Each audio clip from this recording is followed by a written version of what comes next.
Welcome back to day 4 of our exam prep on volume for the New York State exam. So if we look at this next question, it should be the third question in your packet.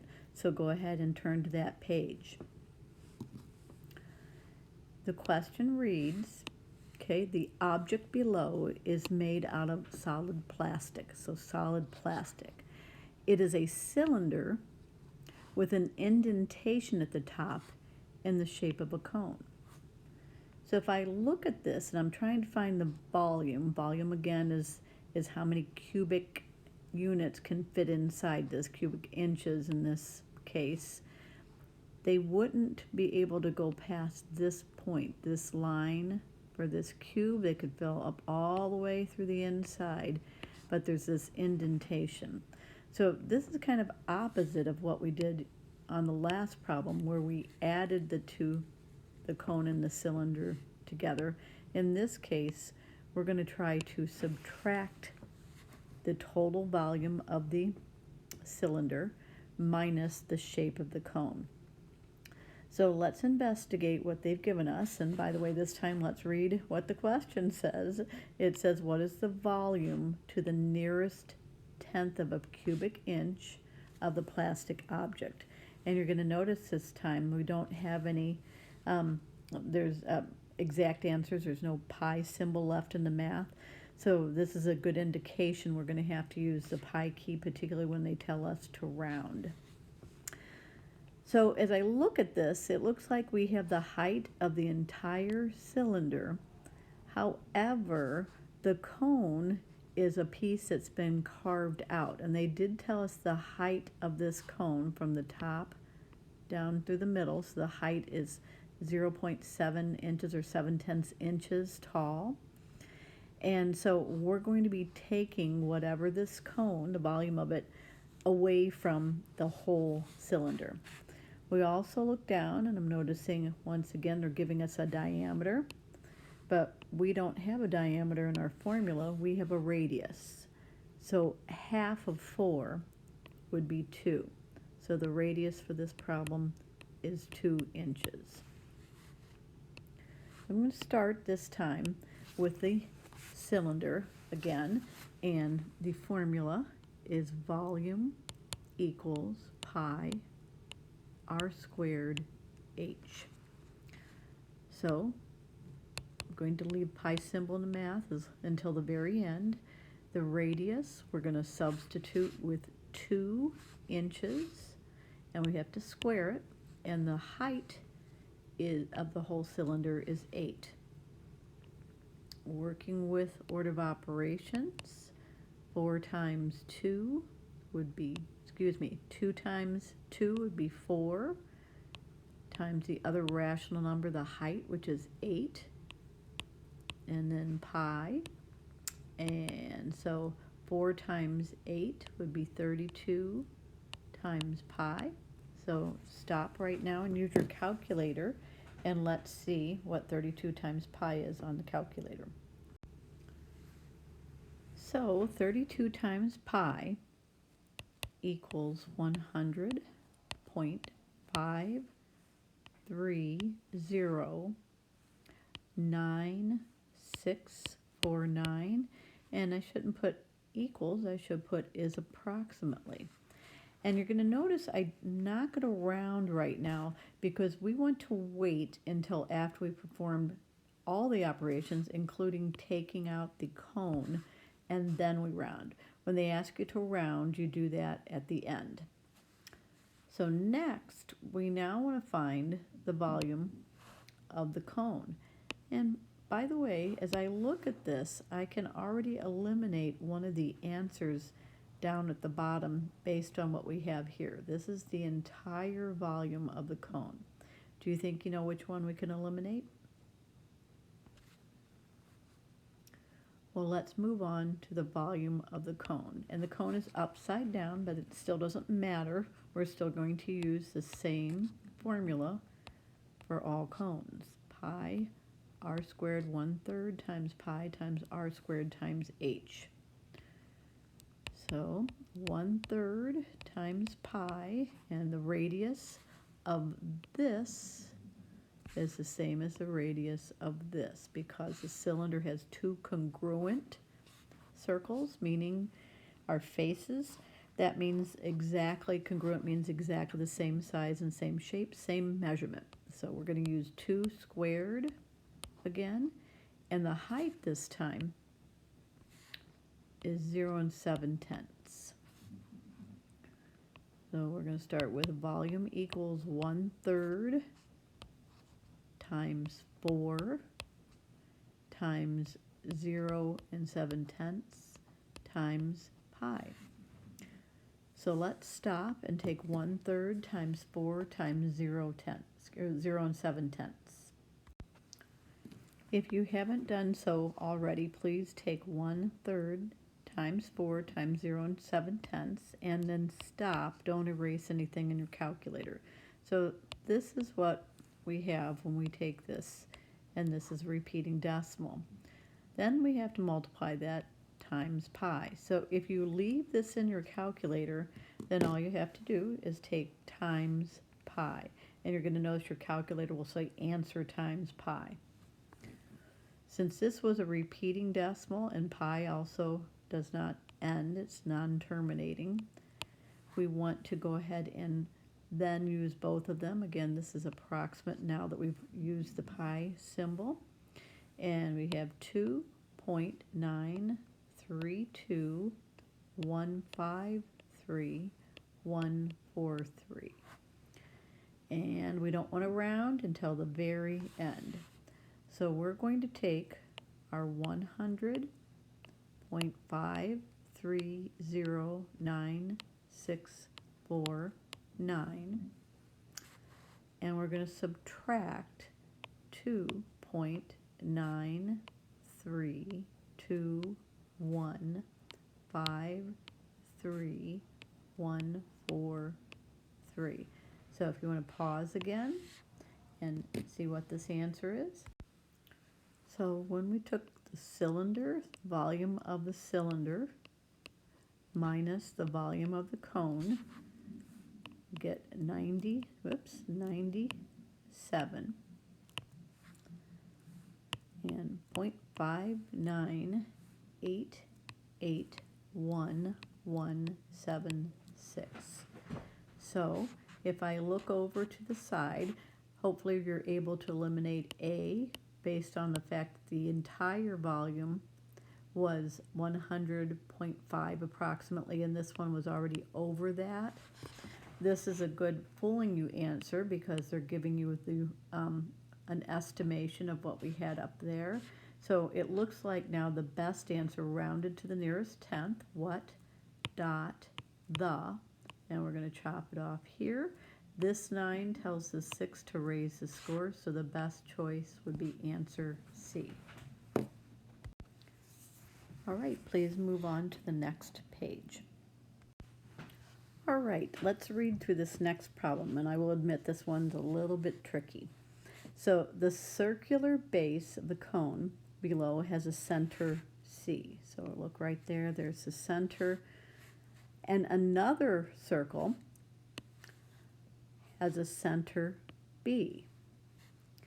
And it says that it's parallel. So parallel would mean two lines that are exactly the same distance from each other.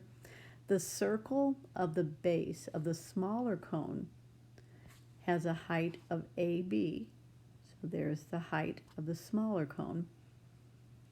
And it says the measurements of the diagram in the diagram are given in inches. So this is 2 inches, this would be 5 inches, 5 inches, and X inches.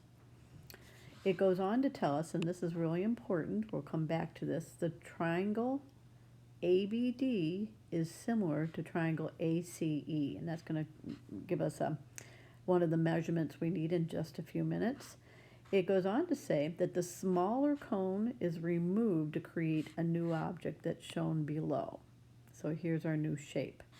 And what they want to know is what is the volume of the new object. And then they're requesting that we round the answer to the nearest tenth. So in order to find this new object, it would be really helpful if we knew the entire volume of this cone, and it would also be very helpful to know the volume of the little cone, because then we could take the entire volume of the whole cone minus the little cone, and that would then let us know what this leftover is. And we have one thing in the way that's keeping us from being able to do that, and the fact that we don't know this x is going to come into play. So let's see what we do know and what we can work with. If I look, we have enough information about the smaller cone because it's mentioning the height. It just didn't put it here, but it's off to the side. The height of the smaller cone is 5, and the radius is 2. So we have enough information. We have a height and a radius to work with the smaller cone. For the larger cone, we have the height, and it's given kind of in pieces. We know that the smaller cone is 5, the bottom half is 5, so it'd be easy to say that the whole height is 10. But here's where the problem comes in. We don't know the radius, and we need the radius in order to figure out the volume of the whole cone. So here's where this bit of information comes in really handy. We've been working with slope and similar triangles, and you may recall that if I have rise over run, and so this would be kind of like rise and this would be the run, that when we're working with slope and linear equations, it's consistent, so that even if this is a bigger triangle, but they tell us it's similar, we're going to have the same slope when we reduce it. So we're going to use this information to help us. So the smaller cone has a rise of 5 and a run of 2. This is the smaller cone. And the bigger cone has a rise of 10. And unfortunately, we don't know what the run is. So there's 2 ways we can do this. Recalling that these are equal, we can either use what we know about equivalent fractions, or we could go ahead and cross multiply. And that looks like this. 5 times x and 2 times 10, or 10 times 2, gives us this. And then we could solve both sides, and x would equal 4. So let's see if that's true. If I have 5 over 2, is it equivalent to 10 over 4? And it sure is. I could multiply 5 times 2 to get 10, and I could multiply 2 times 2 to get 4. So we now know that x is 4. So we know what the radius is now. So now let's try to find the volume of the entire cone. The volume would be 1/3 times pi times the radius, which we said now is 4, and we have to square it, times the height, and that's the entire height, which is 10. So volume equals 1/3 times 16, after squaring it, times 10 times pi. I just shifted things around. So volume equals 1/3 times 160 times pi, and so now we'll take 1/3 times 60, and that is 53 and 1/3 times pi. Or if you used your if you chose to take 160 divided by 3, you get 53.3 repeating. And now 53 and 1/3 times pi is going to give us the volume as approximately 167.551682. And remember, we're not going to round until the very end. So that's the entire figure. So now, if I wanted to know the volume of the little cone, we're going to start with that because we're going to have to subtract. We're taking that off which is going to be very helpful for finding what the object, what the volume is. So 1/3 times pi times r squared times h. And we're going to fill in this time the radius with 2 and square it.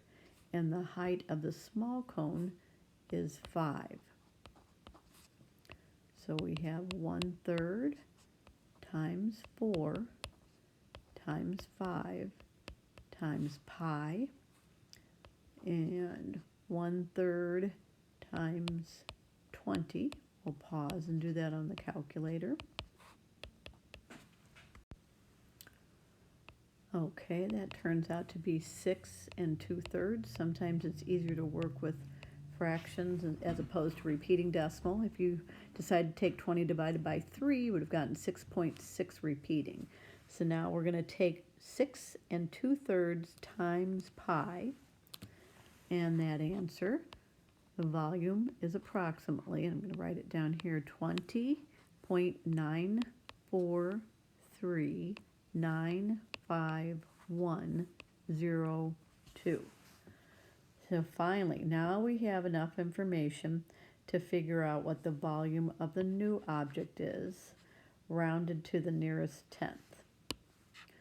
So let's now, since it says show your work, we're going to show what we ended up with finding the volume of the first, or the entire, was 167 and 0.551682, and we're taking off the top, the small. So now we're going to work on the small cone. We're taking it away, and it's 20.94395,102. If you would like now to stop and use your calculator to figure that out, that'd be great. And I'm showing that that's 146.6076572. Now, when I deal with big numbers like this, I always stop and double check, and that's exactly what I'm going to do now. I'm going to stop and double check to make sure that this is correct before we round. Okay, after double checking, that's exactly what I did end up with. So now we're not quite done yet because we have to round the nearest tenth. So this is what dot the.